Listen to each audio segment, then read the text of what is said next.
3. Shalom Jesus generation. प्रभु आपको शांति दे मसीह के लोगों। So I am continuing part 3 of financial blessings. तो मैं संपन्नता की आशीष का ये तीसरा भाग बना रहा हूँ I was teaching on prosperity and poverty. और मैं सिखा रहा था संपन्नता और गरीबी के विषय में। So let us read from Numbers chapter 18 verse 12 to 14. और हम गिनती से पढ़ेंगे उसका 18 अध्याय। All the best of the oil, all the best of the wine, and of the wheat, the first fruits of them which they shall offer unto the Lord, them have I given thee. And whatsoever is first ripe in the land, which they shall bring unto the Lord, shall be thine. Everyone that is clean in thine house shall eat of it. Everything devoted in Israel shall be thine. और जो तेरे पास सबसे उत्तम है, जो परम वस्तुएं उत्तम है, उन सब को तू भेंट के लिए लेके आना। सुन, मैं आप तुझे उठाई हुई भेंटें सौंप देता हूं, अर्थात इस्राएल की पवित्र की हुई वस्तुएं। Yeah, you are reading correctly. जितनी हो उन्हें मैं तेरा अभिषेक वाला भाग ठहराकर तुझे और तेरे पुत्रों को सदा का हक करके दे देता हूं। So God is telling to the Levites that the best offerings which children of Israel gives, I have given unto you. तो परमेश्वर यहाँ पे लेवियों को कह रहा है कि जो सबसे उत्तम जो इजरायली लोग चढ़ाते हैं वो मैंने तुम्हें दिया है। So God wants us to give best to the house of the Lord. तो परमेश्वर चाहता है कि हम प्रभु के घर में उत्तम चीज दें। So also God wants His ministers to receive the best offerings. तो परमेश्वर चाहता है कि उसके सेवक भी उत्तम चीजों को प्राप्त करें। So today many people when they see men of God driving cars or their children living a best life, then we will hate them thinking that they are hitting our money. और कई बार हम परमेश्वर के सेवकों को अच्छा जीवन बिताए हुए, अच्छी कार्स में जाते हुए और अच्छे जीवन जीते हुए देखकर हम सोचते हैं कि वो हमारे पैसों से इस प्रकार के काम कर रहे हैं। But it is the Lord Himself who said a worker is worthy of his living. और ये परमेश्वर का वचन ही है कि जो एक काम कर मजदूर है उसको मजदूरी का हक मिलना चाहिए। They are the ambassadors of Christ. वो मसीह के राजदूत हैं। So He doesn't want His ambassadors to look ugly and poor. और वो नहीं चाहते कि उसके जो राजदूत हैं वो बुरे दिखें और गरीब दिखें। They are His representatives. वो तो उसके प्रतिनिधित्व है। God Himself said the feet are blessed. और परमेश्वर खुद कह रहा है कि वो आशीषित हैं। Blessed are the feet of those who preach gospel. वो उनके पैर मुबारक हैं जो सुसमाचार का प्रचार करते So हैं। imagine how much He is valuing their body. तो आप सोच के देखिए कि परमेश्वर फिर उनकी देह को कितना ज्यादा आदर दे रहा है। So God wants to give best to His ministers. तो परमेश्वर चाहता है कि आप उनके सेवकों को अच्छा और उत्तम दे। Never envy when your man of God is getting rich. कभी भी आप बुरा ना माने यदि खुदा का दास जो है वो बढ़े। Because the same prayer request you are offering to Him, asking Him that you should become rich and your children should live a wealthy life. और यही वो प्रार्थना है जो आप अपने और अपने परिवार के लिए कर रहे हैं कि वो आशीषित और धन प्राप्त करें। But when you see a man of God and his children living a wealthy life, you envy them.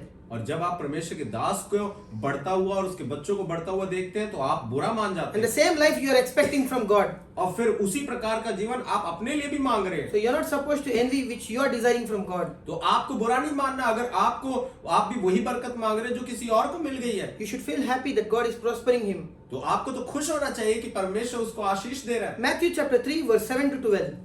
मत्ती उसका 3 अध्याय उसकी 7 से 11। Even from the days of your fathers ye are gone away from my ordinances and have not kept them. Return unto me and I will return unto you, said the Lord of hosts. But ye said, wherein shall we return? Malachi chapter 3 verse 7. Malachi उसका 3 अध्याय और उसकी 7वीं आयत। अपने पुरखाओं के दिनों से तुम लोग मेरी विधियों से हटते आए हो और उनका पालन नहीं करते। तुम मेरी ओर फिरो तब मैं तुम्हारी ओर फिरूंगा। सेनाओं का यहोवा का यही वचन है। परंतु तुम पूछते हो हम किस बात से फिरे। They are surprised. और वो तो हैरान है। Already they are worshipping in temple. और वो तो तंबुओं में जाकर खुदा की इबादत कर रहे हैं। Already they are worshipping on Sunday services. और वो एतवार को जाकर प्रभु की आराधना कर रहे हैं। And you are saying, God, return unto us. और फिर Return unto me. और वो कह रहे हैं कि भाई तुम मुझे वापस दो। So they are asking God, we are on your side, we are worshipping you. और वो कह रहे हैं कि परमेश्वर हम तो तेरी ही तरफ हैं, हम तो तेरी आराधना करते हैं। So they are asking, wherein shall we return? और वो फिर परमेश्वर से सवाल कर रहे हैं हम किस बात से मुड़े। Will a man rob God? क्या मनुष्य खुदा को धोखा दे सकता Yet ye है? have robbed me, but ye say, wherein have we robbed? In tithes and offerings. पर देखो तुम मुझको धोखा देते हो और तुम पूछते हो हमने किस बात से तुझे लेटा है? दशमांश और उठाने की भेंटों में। So he is saying, return unto me. और वो कह रहा है कि तुम मेरे पास लौट आओ। Yes, you are physically here. हाँ, तुम स्वाभाविक तरीके से तो यहाँ पे मौजूद हो, but your heart is not with me. लेकिन तुम्हारा दिल जो है वो मेरे साथ नहीं है। You are not giving me tithes and offerings. तुम मेरे को अपना दशवांश और अपनी भेंट नहीं दे रहे, That's the reason you are cursed with a curse. और इसी यही कारण है कि आप श्राप पे श्राप पा रहे हैं। So God is saying, bring tithes into the storehouse, तो परमेश्वर कह रहा है कि मेरे भंडार घर में अपने दशवांश को लेकर आए, that there should be a meat house, ताकि वो that there be a meat in mine house. ताकि मेरे भंडार और के घर में भोजन वस्तु पाए Then जाए। I will pour out a blessing in your life. तब मैं तुम्हारे जीवन में आशीषों की भरमार करूंगा, I will rebuke the devourer. और मैं उस उजाड़ने वाले को घुड़कूंगा, I will make you fruitful. और मैं तुम्हें फलवंत करूंगा, Nations shall say you are the blessed. और सारी जातियां तुमको धन्य कहेंगी। So entire nation, they stopped giving tithes and offerings to God. और सारा जो राज्य था वो सब अपने दशवांश और दान को नहीं दे रहा Yet था, they were going to church, और वो चर्च तो जा रहे थे, but they were not giving offerings and tithes to God. और लेकिन वो परमेश्वर को उसका दान और दशवांश नहीं दे रहे थे। That's why God was saying, return unto me. और इसीलिए परमेश्वर कह रहा था कि मेरी ओर फिरो। So if you're not giving to God, अगर आप परमेश्वर को नहीं दे रहे yet going to church, और आप चर्च जा रहे हैं, yet God will say, return to me. और परमेश्वर कहेगा मेरी ओर फिरो, So you should give tithes and offerings to God, तो आपको अपना दशवांश और भेंट प्रभु को so देनी that है, there will be a meat in my house. ताकि परमेश्वर के घर में भोजन वस्तु रहे। What they used to do with that meat in the house? जो भोजन वस्तु घर में परमेश्वर के घर में होती थी उसका क्या होता था? Aaron used to give to Levites, हारून जो था उसको लेवियों को देता था, who were the workers in the church, जो चर्च में सेवादार थे, who were worshippers in the church, जो आराधक थे, and he also used to give to widows and poor. और उन विधवाओं को भी देता था और गरीब लोगों को भी देता था। So man of God, this message is also for you. और ये संदेश आपके लिए भी है। God is not giving you offerings so that you can live a wealthy life. और ये सेवकों के लिए भी ये वचन है कि परमेश्वर आपको ये दान दशवांश इसलिए नहीं दे रहा ताकि आप एक अच्छा एक बहुत ही आशीषित जीवन जिए। Yes, living a wealthy life is the will of God. सचमुच आशीषित जीवन जीना ये भी प्रभु की मर्जी But है। He wants you to share the blessings to the Levites and to the poor, worshippers, widows, workers. और लेकिन वो चाहता है कि आप अपनी आशीषों में हिस्सेदारी बनाए, आराधकों को, प्रार्थना करने वालों को, सेवादारों को। You should share the tithes and offerings to the workers, to the worshippers, and also to the poor and widows in the church. अपने दशवांश को और दान को जो आपको मिलता है आपको गरीबों के साथ और विधवाओं के साथ आप बांटना है इसे। That's why they used to keep a storehouse for all the offerings which they used to get there. और इसीलिए वो एक भंडार घर बनाते थे ताकि जो भी भेंट मिले उस भंडार घर में डाली जाए। And God is saying, when you give that, और परमेश्वर कहता है जब तुम वो देते हो, I will rebuke the Satan. और मैं शैतान को झिड़कूंगा। So Satan will rebuke the spirit of poverty. और परमेश्वर जो है इस गरीबी के दुष्टात्मा को डांटेगा। And God will also pour out a blessings in abundance. और परमेश्वर भी फिर भरपूरी की आशीषों को उंडेलेगा। So if you don't give to God, you will find yourself in poverty. अगर आप परमेश्वर को नहीं देंगे तो आप अपने आप को गरीबी में पाएंगे। So what happened in the days of Nehemiah was और नहम्याह के दिनों में क्या हुआ? that people stopped giving tithes and offerings to the house of God. तो लोगों ने परमेश्वर के घर में दान देना बंद कर दिया So था। Levites, what they were doing was they were working in farms. और जो लेवी लोग थे वो क्या कर रहे थे? वो तो किसानी करने लग गए, So the worship was hindered. और जो आराधना थी वो बंद हो गई, So there was their worship was not going on, और जो आराधना थी वो चल नहीं रही थी, and people were not growing spiritually और फिर आत्मिक रीति से लोग बढ़ नहीं रहे थे। because Levites, they want to survive. So they were working in farms. तो जो लेवी लोग थे वो तो अपना जीवन बचाना चाहते, तो वो इसीलिए काम करने में लग गए। So there was the worship was not going on. इसलिए लेवी जो खुदा की परिस्थिति किया करते थे वो परिस्थिति में समय नहीं निकाल So पा रहे थे। Nehemiah saw that, और नहम्याह ने इन सारी बातों को देखा, and I perceived that the portions of the Levites had not been given them, for the Levites and the singers that did the work were fled everyone to his field. Then contended I with the rulers and said, why is the house of the God forsaken? And I gathered them together and set them in their place. Then bought all Judah the tithe of the corn and the new wine and oil unto their treasures. Nehemiah chapter 13 verse 10 to 12.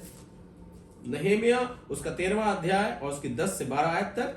फिर मुझे मालूम हुआ कि लेवियों का भाग उन्हें नहीं दिया गया है, और इस कारण काम करने वाले लेवी और गवीये अपने अपने खेत को भाग गए हैं। तब मैंने हाकिमों को डांट कर कहा, परमेश्वर का भवन क्यों त्यागा गया है? फिर मैंने उनको इकट्ठा करके एक एक को उसके स्थान पर नियुक्त किया। तब से सब यहूदी अनाज, नए दाखमधु और टटके तेल के दशमांश भंडारों में लाने लगे। So Nehemiah was rebuking leaders. तो नहम्याह जो था उस समय के अगुओं को ताड़ रहा था। Why you and your people are not giving tithes and offerings in the church? तो क्यों तुम लोग जो हो इस भवन में आकर दान और दशमांश नहीं दे रहे हो? Because it is hindering the worship. क्योंकि ये दान दशमांश ना देने के कारण परस्तिश रुक रही है। The Levites are not coming to worship the Lord. Levi लोग जो है वो आराधना करने के लिए नहीं आ पा And रहे the हैं house of the Lord is closed. और जो परमेश्वर का भवन है वो तो बंद पड़ा है, Because Levites, they didn't receive the offerings. क्योंकि लेवियों ने भेंट को नहीं पाया। So when you don't support church अगर आप परमेश्वर के भवन को मदद नहीं करते to हैं pay the rent ताकि भवन का किराया दिया and जाए, also to take care of the man of God's life, और आप पता है कि परमेश्वर के दास का भी जीवन का ख्याल रखना है, because he's serving you spiritually क्योंकि वो आपको आत्मिक रीति से ख्याल रख रहा and है he's worthy of his wages. और वो उसको उसकी मजदूरी मिलनी चाहिए। So they will lose the focus. तो वो अपने जो दर्शन है उसको गवा They देंगे, will focus on material blessings to तो feed फिर- their family, तो फिर वो अपना ध्यान शारीरिक चीजों पे लगा लेंगे ताकि किसी तरीके से अपने परिवार को and चलाएं, it will hinder worship. और फिर ये सारी चीजें जो है जो इबादत को रोक देती है। Gospel cannot be preached. सुसमाचार प्रचार नहीं किया जा So सकता। that's why God will not bless your business. तो यही कारण है कि परमेश्वर आपके व्यापार को आशीष नहीं देगा। That's why he said, first seek my kingdom. इसलिए वो कहता है कि पहले तुम मेरे राज्य को ढूंढो, Build my kingdom on earth. मेरे राज्य को इस धरती पे लेके I'll आओ, make sure everything will flourish. और फिर मैं ध्यान रखूंगा कि सारी चीजें बढ़े। Malachi chapter 1 verse 6 to 14. Malachi उसका पहला अध्याय 3 से 16। A son honoreth his father, and a servant his master. If then I be a father, where is my honor? If I be a master, where is my peer? Saith the Lord of hosts unto you, O priests that despise my name, and ye say, wherein have we despised thy name? Ye offer polluted bread upon mine altar. Ye say, wherein have we polluted thee? In that ye say, the table of the Lord is contemptible. And if ye offer the blind for sacrifice, is it not evil? And if ye offer the lame and sick, is it not evil? Offer it now unto your garner. Will he be pleased with you, or accept your person? Says the Lord of hosts. Please read till verse 8. पुत्र पिता का और दास स्वामी का आदर करता है। यदि मैं पिता हूं तो मेरा आदर कहाँ है, और यदि मैं स्वामी हूं तो मेरा भय मानना कहाँ। सेनाओं का यहोवा तुम याजकों से भी जो मेरे नाम का अपमान करते हो यही बात पूछते हैं, परंतु तुम पूछते हो हमने किस बात में तेरे नाम का अपमान किया है। तुम मेरी वेदी पर अशुद्ध भोजन चढ़ाते हो, तो भी तुम पूछते हो हम किस बात में तुझे अशुद्ध ठहराते हैं। इस बात में भी कि तुम कहते हो यहोवा की मेज तुच्छ है। जब तुम अंधे पशु को बलि करने के लिए समीप ले आते हो तो क्या ये बुरा नहीं? जब तुम लंगड़े या रोगी पशु को ले आते हो तो क्या ये बुरा नहीं? अपने हाकिम के पास ऐसी भेंट ले आओ, क्या वह तुमसे प्रसन्न होगा या तुम पर अनुग्रह करेगा? सेनाओं के यहोवा का यही वचन है। So what people were doing was, the priests were doing business in the house of God. तो परमेश्वर के याजक वहां पे क्या कर रहे थे? वो व्यापार कर रहे थे प्रभु के भवन में। As per the law of Moses, they should give a lamb which is fat and which is best one. और जो मूसा का कानून था उसके अनुसार जो है एक अच्छा मेमना, एक निष्कलंक मेमना प्रभु के भवन में लाया जाना But चाहिए। people were offering the lame, the sick, the blind offering. लेकिन जो लोग वहां पे भेंट लेके आ रहे थे वो एक बीमार मेमने इस प्रकार की भेंटें ला रहे थे। And the priest, instead of rejecting that offering, they were saying, give us. और जो याजक लोग थे उनको तो इन भेंटों को ठुकरा देना चाहिए था, लेकिन वो कहते थे कि ले आओ, कोई नहीं। That's why God is saying, a son honors his father, a servant his master, but you are not honoring me when it comes to offering. तो यहाँ पर वही परमेश्वर कह रहा है कि एक बेटा जो है बाप का आदर करता है और नौकर स्वामी का आदर करता है, पर तुम मेरा आदर नहीं करते। And the reason the people are giving this offering which is not good in the sight of God, because these priests were doing business in the house of God. और ये कारण क्या था कि लोग जो है इस प्रकार की भेंट लेके आ रहे हैं और इस प्रकार से भेंट स्वीकार की जा रही है, क्योंकि याजकों ने इसको एक व्यापार बना दिया था। Because priests were making business with the shepherds, saying that you can sell that lame, blind to the people of Israel for offerings. और जो वो व्यापार कर रहे थे याजक लोग, जो चरवाहों से बात कर रहे हैं कि तुम इसे बेच सकते हो और बेचने के बाद ये सारी चीजें हमें दे सकते हो। That's why God said, I am not going to rebuke the children of Israel, but I am going to rebuke you priests, because you are responsible. और परमेश्वर ये कह रहा है इसलिए मैं इस्राएल के बच्चों पर को ताड़ूंगा नहीं, पर मैं तो तुम याजकों को ताड़ूंगा क्योंकि तुम ऐसा करवा रहे हो। He's saying, if you give this offering to your physical leader, will your governor will accept you? और वो कह रहा है कि अगर तुम इस प्रकार की भेंट अपने हाकिमों को दोगे, मालिकों को दोगे, तो क्या वो तुमसे खुश होगा? Won't you fear them? क्या तुम उससे भय रखाओगे? So that's what God is saying. If you fear to give to the physical leader, how you can give to me, the King of Kings? Where is my honor? और परमेश्वर वही कह रहा है कि जब तुम अपने मालिक को अच्छी चीज देने में डरते और घबराते हो तो तुम मेरे सामने ऐसी भेंट क्यों लेके आ रहे हो? So when you are giving to God, you are honoring God. तो जब आप परमेश्वर को देते हैं तब आप परमेश्वर का आदर करते हैं। That's why never give leftover blessings, तो कभी भी अपनी बची हुई आशीषें परमेश्वर को ना दे। leftover offerings. आप अपनी बची हुई भेंटें परमेश्वर को Give ना Him दे। best. आप परमेश्वर को उत्तम दे। Don't be like this Israelites and priests. आप इन याजकों की तरह और इन इजरायलियों की तरह ना बने। And verse 9 says, And now I pray you, beseech God, that He will be gracious unto us. This had been by you means. Will He regard your person, said the Lord of hosts. और फिर 9वीं आयत में लिखा है, अब मैं तुमसे कहता हूं ईश्वर से प्रार्थना करो कि हम लोगों पर अनुग्रह करे। ये तुम्हारे हाथ से हुआ है। क्या तुम समझते हो कि परमेश्वर तुम में से किसी का पक्ष पड़ेगा? सेनाओं के यहोवा का यही वचन है। So priests were saying that, we are worthy to serve Him, and we lift up our hands and we'll ask God to bless these offerings. So God is saying, I am not respecter of person, though you are priest or not. If you are priest, you have disobeyed my law, and I am going to punish you. और वो याजकों लोग सोच रहे थे कि हम तो प्रभु की आराधना करते हैं, हम तो खुदा के खादे में, परमेश्वर हमें जरूर आशीष देगा। परमेश्वर कहता मैं पक्षपात नहीं करता, चाहे तुम मनुष्य हो चाहे तुम याजक हो, तुम मेरी आज्ञा को नहीं मान रहे हो और तुम्हारे साथ फिर ऐसा ही होगा। Verse 10 says, Who is there even among you that would shut the doors for naught? Neither do ye kindle fire of mine altar for naught. I have no pleasure in you, saith the Lord of hosts. और 10वीं आयत में लिखा है, भला होता कि तुम में से कोई मंदिर के किवाड़ों को बंद करता कि तुम मेरी वेदी पर व्यर्थ आग जलाने ना पाते। सेनाओं के यहोवा का यही वचन है, मैं तुमसे कदापि खुश नहीं हूं, ना तुम्हारे हाथ से भेंट ग्रहण करूंगा। Which means God is saying it is better you don't come to church. और परमेश्वर साफ साफ कह रहा है कि ये अच्छा है कि तुम कलीसिया में ही ना आओ। So God is saying give Him precious offerings. तो परमेश्वर ये कह रहा है कि आप अपना उत्तम भेंट उसे Every दें। man of God, when we men of God teach these teachings, you say you people are eating our money, freely received, freely give. But your God Himself is saying in your word that don't come to church. और जब हम प्रचारक लोग इस प्रकार का प्रचार करते हैं तो आप लोग ये सोचते हैं कि हम लोग आपके पैसे के पीछे पड़े हैं, लेकिन खुदावंद खुद कह रहा है कि मेरी कलीसिया में आने की जरूरत नहीं है। Close the church. आप कलीसिया को बंद कर दें।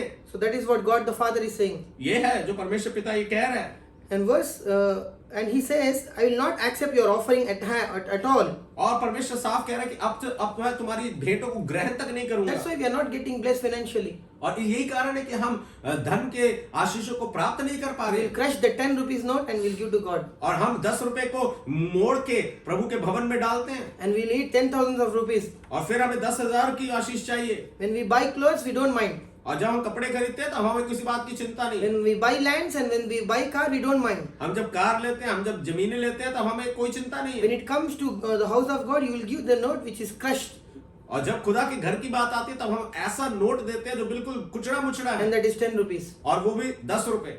With what measure you meet, the same will be given back to you. जिस नाप से आप नापते हो उसी तरीके से आपके लिए नापा जाएगा। God is saying better you don't come to church. परमेश्वर साफ साफ कह रहे हैं कि ये अच्छी बात है कि आप तुम चर्ची ना आओ। So if I teach this teaching, you will say this is from Old Testament. अगर मैं इस शिक्षा को दूंगा तो आप कहेंगे कि ये तो पुराने नियम से शिक्षा I है। will come to New Testament very soon. मैं नए नियम में जल्दी आ रहा हूँ। Verse 11. 11वीं आयत। For from the rising of the sun even unto the going down of the same, my name shall be great among the Gentiles, and every place incense shall be offered unto my name, and a pure offering. For my name shall be great among the heathen, saith the Lord of hosts. क्योंकि उद्याचल से लेकर अस्ताचल तक जाति जाति में मेरा नाम महान है। हर कहीं मेरे नाम पर धूप और शुद्ध भेंट चढ़ाई जाती है, क्योंकि अन्य जातियों में मेरा नाम महान है। सेनाओं के यहोवा का यही वचन है। God is saying because you are not offering properly to me, तो परमेश्वर कह रहा है इसलिए कि तुम अच्छी तरीके से मुझे भेंट नहीं दे I रहे will हो। go to Gentiles. मैं अन्य जातियों के पास चला जाऊंगा, There I will glorify my name. वहां पर मैं अपने नाम को महिमान्वित करूंगा। That is what happened. यही जो चीज हुई वहां Now पे, Israel rejected God. जब इजरायलियों ने परमेश्वर को ठुकरा दिया, Now Jesus Christ went to all the nations तब यीशु मसीह फिर और सारे राज्यों में चला गया, because they were not worshipping God properly. क्योंकि इजरायली लोग जो है अच्छी तरीके से प्रभु की आराधना नहीं Now कर we रहे थे। Gentiles are glorifying His name. ना अब हम अन्य जाति है जो परमेश्वर के नाम को ऊंचा कर रहे हैं। So God will go to some other person who will worship Him with a pure heart. तो परमेश्वर उसके पास चले जाएगा जो सच्चाई के साथ उसकी आराधना करे। But ye have profaned it in the 12th verse. But ye have profaned it in that ye say, table of the Lord is polluted, and the fruit thereof even his meat. Ye said also, behold, what a weariness is in it, and ye have snuffed at it, said the Lord of hosts. And ye brought that which was torn, and the lame, and the sick, that ye brought an offering. Should I accept this of your hand, said the Lord. परंतु तुम लोग उसको ये कहकर अपवित्र ठहराते हो कि यहोवा की मेज अशुद्ध है, और जो भोजन वस्तु उस पर से मिलती है वो भी तुच्छ है। फिर तुम ये भी कहते हो ये कैसा बड़ा उपद्रव है। सेनाओं के यहोवा का ये वचन है, तुमने उस भोजन वस्तु के प्रति नाक भी सिकोड़ी और अत्याचार से प्राप्त किए हुए और लंगड़े और रोगी पशु की भेंट ले आते हो। क्या मैं ऐसी भेंट तुम्हारे हाथ से ग्रहण करूं? यहोवा का यही वचन है। God will not accept that seed which you are giving to him. परमेश्वर उस बीज को कभी ग्रहण नहीं करेगा जो आप उसे दे रहे हैं। Verse 14 says, But cursed be the deceiver which hath in his flock a male, and goeth and sacrificeth unto the Lord a corrupt thing. For I am great king, said the Lord of hosts, and my name is dreadful among the heathen. 14 में लिखा है, जिस छली के जन में नर पशु हो परंतु वो मन्नत मानकर परमेश्वर को वर्जित पशु चढ़ाए वो श्रापित है। मैं तो महाराजा हूँ, मेरा नाम जाति जाति में भाई योग्य है। सेनाओं के यहोवा का यही वचन है। God is saying, I am a king. परमेश्वर कह रहा है मैं एक राजा हूँ। And how you will go and meet a king? और किस प्रकार से आप एक राजा से भेंट करेंगे? You will not just greet, hi, hallelujah, king, how are you? और आप ऐसे नहीं करेंगे हाय हेलो हालेलुया करके। He says, Where is my honor? और वो कहता है मेरा आदर कहाँ है? Come to me with honor. और मेरे पास आदर के साथ आओ। Give me a honor by your offerings. अपने दान के द्वारा मेरा आदर करो। Because I am not only a savior, I am also a king of kings. क्योंकि ना केवल मैं उद्धारक हूँ, मैं राजाओं का राजा भी हूँ। So how you will honor the Lord? कैसे आप परमेश्वर का आदर करेंगे? Proverbs chapter 3 verse 9 to 10. नीति वचन उसका 3 अध्याय 9 से 10। Honor the Lord with thy substance and with the first fruits of all thine increase. So shall thy barns be filled with plenty, and thy presses shall burst out with new wine. अपनी संपत्ति के द्वारा और अपनी भूमि की सारी पहली उपज दे देकर यहोवा की प्रतिष्ठा करना, इस प्रकार तेरे खत्ते भरे पूरे रहेंगे और तेरे रसकुंडों में से नया दाखमधु उमड़ता रहेगा। God is asking substance. परमेश्वर क्या चाहता है? संपत्ति। Substance that which can be touched. वो कुछ ऐसी चीज धातु जिसे छुआ जा सके। You can give car to the house of God. परमेश्वर के भवन में आप कार दे सकते हैं। You can purchase chairs for the house of God. आप कलीसिया के लिए कुर्सियां खरीद के दे That सकते is हैं। the substance. वो एक धातु है। And also you can give land for the house of God. आप अपनी जमीनों को भी खुदा के घर के लिए दे सकते हैं। But we give our land for graving. पर हम अपने जो जमीन है उसको हम दे देते हैं कब्रिस्तान के लिए। When we die, जब हम मर जाते हैं, you will be with your land. आप अपनी जमीन के साथ ही रहेंगे। That is when a Christian gives his land to God. वो वक्त है जब एक मसीही अपने जमीन को परमेश्वर को देता है। That is for himself. वो अपने आप को दे रहा है। God is saying, give me. परमेश्वर कह रहा है मुझे दे। Give me for substance. मेरे को एक छूने वाली धातु दे। Honor me. मेरा आदर कर। That's what they did in the book of Acts. ये किया उन्होंने प्रेरितों के काम में। They sold their lands, they sold everything and gave for the God's work. उन्होंने अपनी जमीनों को बेचा, उन्होंने सब कुछ बेच दिया और सब कुछ खुदा के घर में दे दिया। A true spirit-filled person will always give best to God. एक सच्चा आत्मा से भरा हुआ इंसान जो है वो प्रभु को उत्तम ही देगा। So what God is saying, when you honor me like that, the verse 10 says, so shall thy barns be filled with plenty. तो परमेश्वर कह रहे हैं जब तू मुझे इस प्रकार से आदर करेगा तो तेरे खत्ते भरे पूरे रहेंगे। But today it is empty. और आज क्या है? खाली है। Christians' lives and their pockets are empty. मसीही जीवन खाली है, उनकी जेब भी खाली है। There is no plenty. उनके पास कोई भरपूरी नहीं है। God says, when you honor me like that, और परमेश्वर कह रहा है जब तुम इस प्रकार से मेरा आदर I करोगे, will make sure that you will have plenty. मैं इस बात को निश्चय करूंगा कि तुम लोगों के पास बहुतायत हो। And thy presses shall burst out with new wine. और तेरे रसकुंडों में नया दाखमधु भर जाए। New business. नया व्यापार। New branch of your ministry. आपकी सेवकाई की नई शाखा। New anointing. आपका नया अभिषेक। So God will bless you with plenty and also He will bless you with new grace. परमेश्वर आपको नए अनुग्रह से और आपको बहुतायत से भी आशीष देगा। Yet we honor Him only with songs. और फिर हम उसका आदर करते हैं सिर्फ गीतों के द्वारा। That is the reason Christians are poor and broken now. और यही कारण है कि मसीही लोग जो हैं बहुत ही ज्यादा टूटे हुए हैं और गरीब भी हैं। I encourage you all to honor the King of Kings. मैं आप सबको उत्साहित करना चाहता हूँ कि आप सब राजाओं के राजा का आदर करें। Let us read from 1 Samuel chapter 7 verse 7 to 12. हम पढ़ेंगे पहला सैमुएल और उसका Chapter 7 और उसका 7वां अध्याय from 7 to 12. और उसके 7 से 12। The children of Israel were living a life in idolatry. और जो इजराइल के बच्चे थे वो मूर्ति पूजा में जीवन व्यतीत कर रहे They थे। were living a life in sin. और वो पाप में जीवन व्यतीत कर रहे The थे Philistines were attacking them and attacking their crops and finances, everything. और फलिस्ती लोग उनके जमीनों पे आक्रमण कर रहे थे, उनके खेतों पे आक्रमण कर रहे थे। So they went to Samuel and said, please pray to God for us. तो इजरायलियों ने शमूएल से कहा कि कृपा करके हमारे लिए दुआ करें। So Samuel said, yes, because you are repenting, I will pray to God. और तो शमूएल ने कहा इसलिए कि अब तुम तौबा कर रहे हो तो मैं तुम्हारे लिए दुआ करूंगा। Then verse 9 says, and Samuel took a lamb and he was sacrificing and he was praying to God. और 9वीं आयत में लिखा है कि शमूएल ने एक दूध पीता मेमना लिया और उसको परमेश्वर को होमबलि करके चढ़ाया And he was praying. और वो प्रार्थना कर रहा So था। today many people only they pray, they don't sacrifice, they और don't आज give to God. बहुत सारे लोग ऐसे हैं जो केवल प्रार्थना करते हैं लेकिन कोई चीज बलिदान नहीं करते। And verse 10 says, और 10वीं आयत में लिखा है as Samuel was offering upon burnt offering, the Philistines drew near to battle against Israel. और जिस समय शमूएल होमबलि को चढ़ा रहा था उस समय फलिस्ती इजरायलियों के संग युद्ध करने के लिए निकट आ गए। Which means Satan doesn't like offering. इसका मतलब क्या है कि शैतान भेंट पसंद नहीं करता। As he was offering, Philistines came and fought with Israel. जब शमूएल जो भेंट दे रहा था तो फलिस्ती लोग और नजदीक आ गए मारने के लिए। Whenever you want to give offering, demons will whisper to you, don't give. जब कभी आप भेंट देने की कोशिश करेंगे तो दुष्ट आत्माएं आएंगी और आपके कान में फुसफुसाएंगी। But when the sacrifice was offered, पर जब बलिदान दे दिया गया it says the Lord thundered with great thunder. और फिर ये कहा जाता है कि तब उसी दिन परमेश्वर ने बहुत बड़े धमाके के साथ गरजा।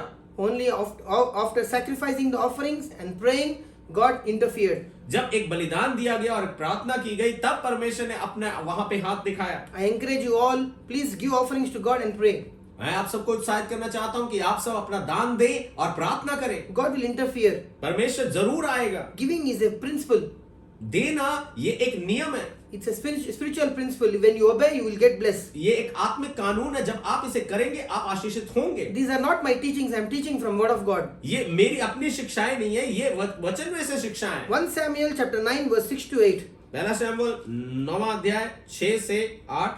So when Saul was going to Samuel, जब शाऊल शमूएल के पास जा रहा था then he said, I don't have anything to give to man of God. तब शाऊल ने कहा कि मेरे पास कुछ नहीं है जो मैं खुदा के दास को दूं। Then he borrowed from his servant and he gave to man of God. तब उसने अपने दास से मांगा और फिर वही चीज शमूएल को दी। So after giving to man of God, तब जब उसने उस भेंट को शमूएल को दिया, 1 Samuel chapter 10 verse 1 to 4. पहला शमूएल 10 उसकी 4 आयतें।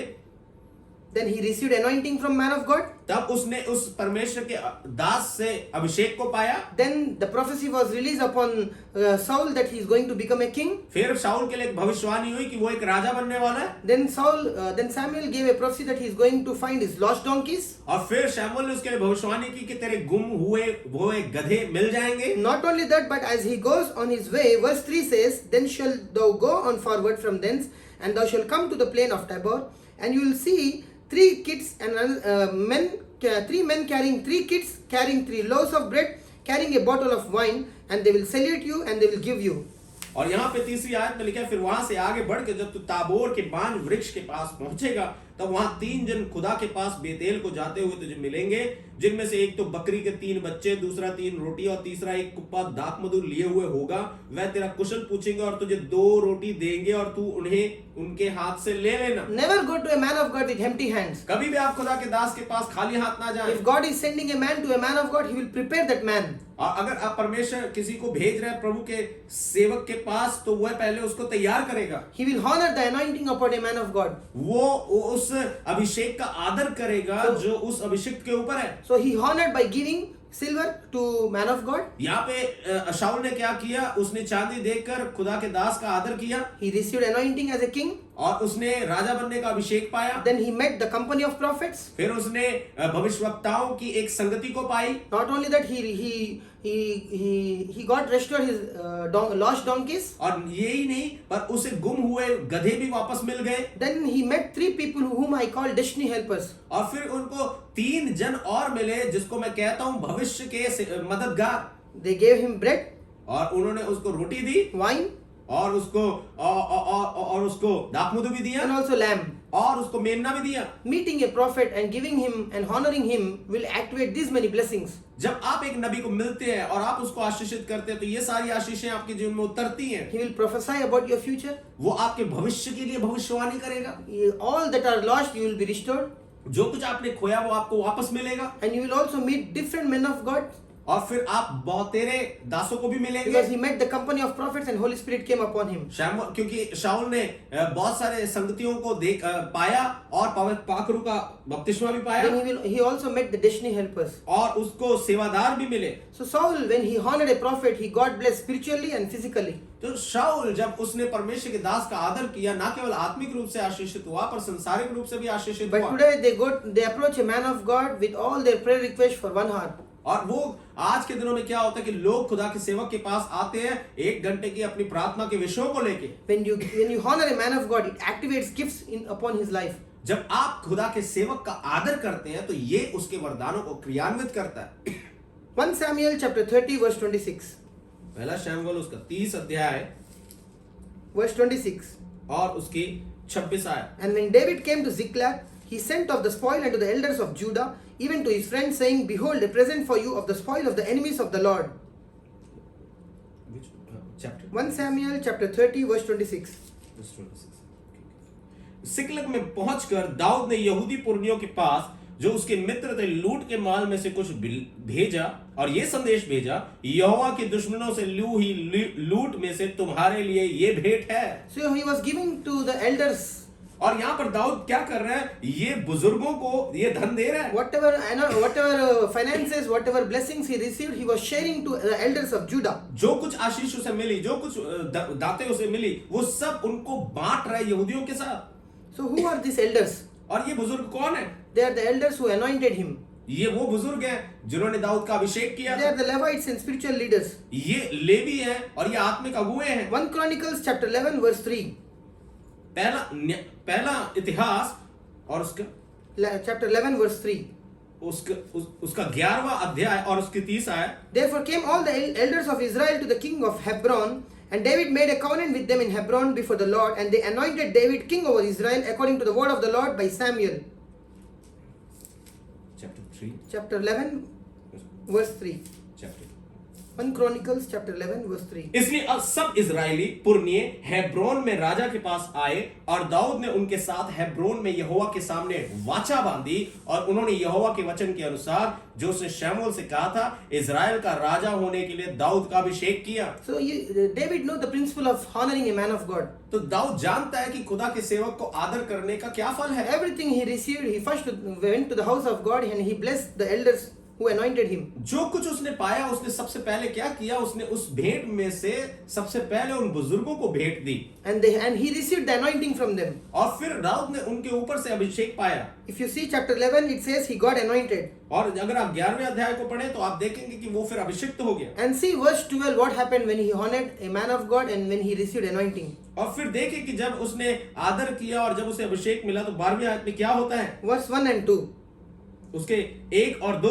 Now these are they that came to David and Ziklag while he yet kept himself close because of Saul the son of Kish, and they were among the mighty men helpers of the war.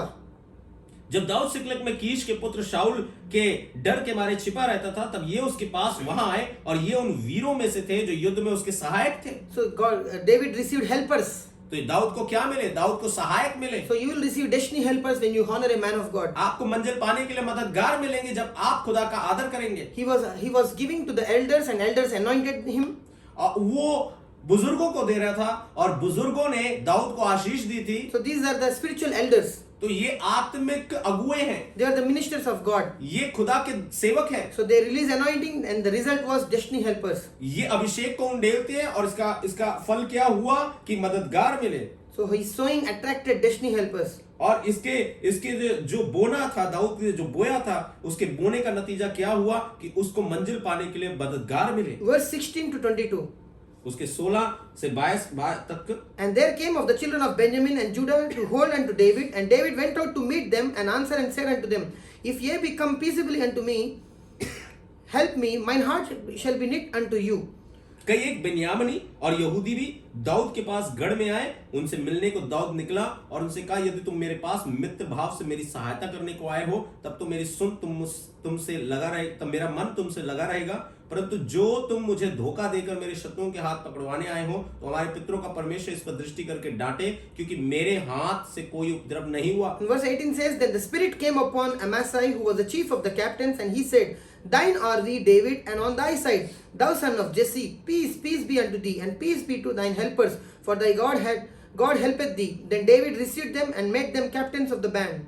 तब यहोवा अमासे में समाया, जो 300 वीरों में मुख्य था, और उसने कहा, हे दाऊद, हम तेरे हैं, हे यिशै के पुत्र, हम तेरी ओर के हैं। तेरा कुशल ही कुशल हो और तेरे सहायकों का कुशल हो, क्योंकि तेरा परमेश्वर तेरी सहायता किया करता है। इसलिए दाऊद ने उनको रख लिया और अपने दल के मुखिया ठहरा दिए। See, after he got anointing from elders, देखो, जब उसने बुजुर्गों से अभिषेक को पाया, then it activated Holy Spirit to send helpers in his life. तब उसने पवित्र आत्मा को क्रियान्वित किया और पवित्र आत्मा ने दाऊद के पास मंजिल पाने के लिए मददगार भेजे। So it was Holy Spirit who was sending helpers to David. ये पवित्र आत्मा था जो दाऊद के पास मददगार भेज रहा था। And verse 19 says, There fell some of Manasseh to David.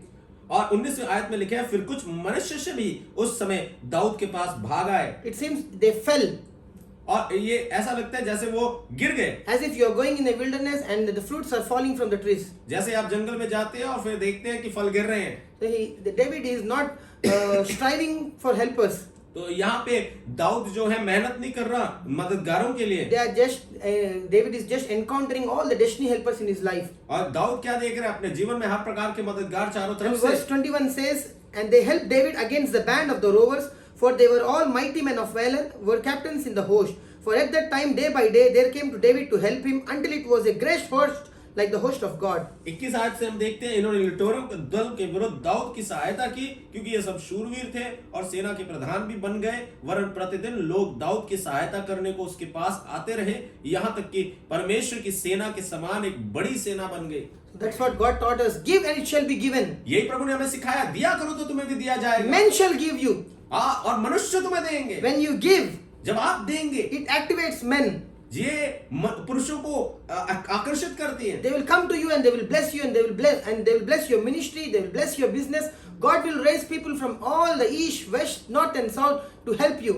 वो आएंगे आपके पास और आपके सेवकाई को आशीषित करेंगे। वो पूर्व पश्चिम उत्तर दक्षिण से आएंगे आपके पास। But it says, give and it shall be given unto you. और वो कहता है कि दो तो तुम्हें दिया जाएगा। So here David gave to elders and he received destiny helpers from Holy Spirit. और यहाँ पे दाऊद ने बुजुर्गों को दिया, और बुजुर्गों के अभिषेक को पाकर यहाँ पे दाऊद को क्या मिला कि दाऊद के जीवन में मदद करने वाले दूत आ रहे हैं। This is why many Christians says our business are in loss. और इसलिए आज बहुत सारे मसीह लोग कहते हैं कि हमारा व्यापार तो बिल्कुल घाटे में है। But they don't know the principle of, they don't follow the principle of giving. पर वो देने के सिद्धांत को जानते ही नहीं। That's why there is loss in business. इसीलिए उनके व्यापार में हमेशा नुकसान है। They trust wrong people. वो गलत लोगों पर विश्वास करते हैं। They trust wrong pastors. वो गलत पासवानों पे भरोसा रखते And they हैं get deceived.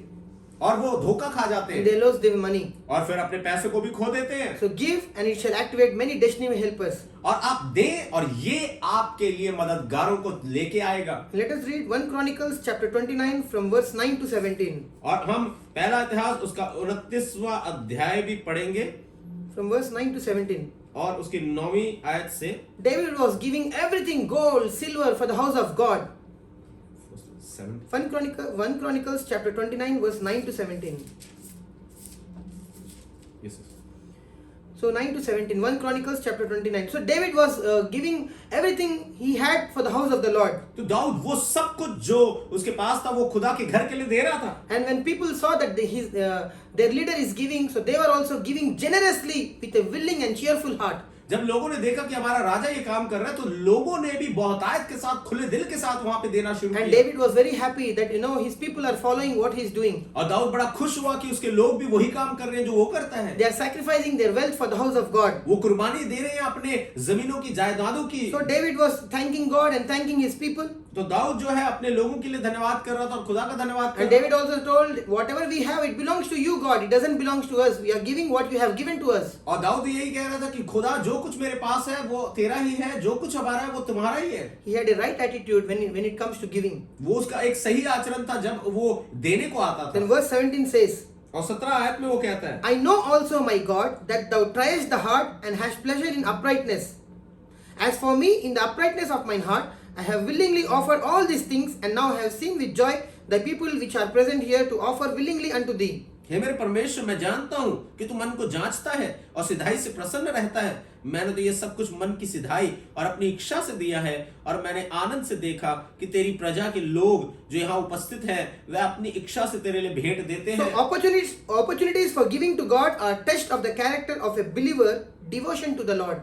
और जिस प्रकार से आपको जरूरत पड़ती है, एक मौका मिलता है आपको खुदाबंद के पास कुछ देने का, ये मौका आपको इसलिए मिलता है ताकि आप छुटकारा पा सके। Opportunities for giving to God are test. जब आप खुदा को देने के लिए आपको मौका मिलता है, तो ये आपके लिए एक परीक्षा होती है। Character of your heart. ये आपके हृदय का एक चरित्र है। How dedicated you are to God. How devoted you are to God. आप कितना प्रभु के प्रति समर्पित है, कितनी भक्ति है आपकी। That's what David is saying. Father, when the house of God is built, you are trying our hearts whether you will give or not. इसीलिए दाऊद कह रहा है कि जब परमेश्वर तेरा भवन यहाँ पे बन रहा है, तो तू हमारे हृदय को जांच रहा है कि हमारे अंदर तेरे लिए प्रेम है कि नहीं। That's why he was saying, I know also my God that thou triest the heart. और इसलिए वो कह रहा है कि परमेश्वर, मैं जानता हूं कि तू हृदय को जांचता है। He was trying the heart whether they will give to God's work or not. और वो परमेश्वर क्या कर रहा है, लोगों के हृदय को जांच रहा है कि क्या मेरे लोग मेरे भवन के लिए देंगे या नहीं देंगे। So giving to God is a test. तो जो हमारा देना है वो एक प्रकार की परीक्षा है। 1 Chronicles chapter 22 verse 14. पहला इतिहास 22 अध्याय Verse 14. और उसकी 14 है। Now behold, in my trouble I have prepared for the house of the Lord. सुन, मैंने अपने क्लेश के समय में यहोवा के भवन के लिए 1 लाख की कार सोना और 10 लाख की कार चांदी और पीतल लोहा इतना इकट्ठा किया है। So whatever David got from winning the war, तो जो कुछ दाऊद ने युद्ध जीतने के बाद बटोरा था, all he was saying for the house of God. वो सब कुछ बचा रहा था प्रभु के भवन के निर्माण So he के said, लिए। in my affliction I have prepared for the house of the Lord. और वो कह रहे हैं, मैंने अपने क्लेश के समय में ये सारा धन बटोरा है। That is why God liked David so much. इसीलिए दाऊद को परमेश्वर पसंद करता He was था, a kingdom minded. और वो जो था वो स्वर्ग के राज्य के बारे में सोचता था। Say, may God give you a heart of David, तो आप ऐसा कहें कि प्रभु मुझे दाऊद जैसा हृदय दे, who will give to God with a willing and cheerful heart. जो परमेश्वर को खुशी के साथ भेंट देता है। And may you never give offering that displeases God. आप कभी ऐसा भेंट ना दे जिसको खुदा देखकर खुश ना हो। And may your offerings activate destiny helpers in your life. और आपकी भेंटें जो है आपके जीवन में मददगारों को लाए। May you get blessed and prosper and multiply and flourish in Jesus' name. आप आशीषित हो और संपन्न हो प्रभु यीशु मसीह के नाम में। Shalom. आपको शांति मिले।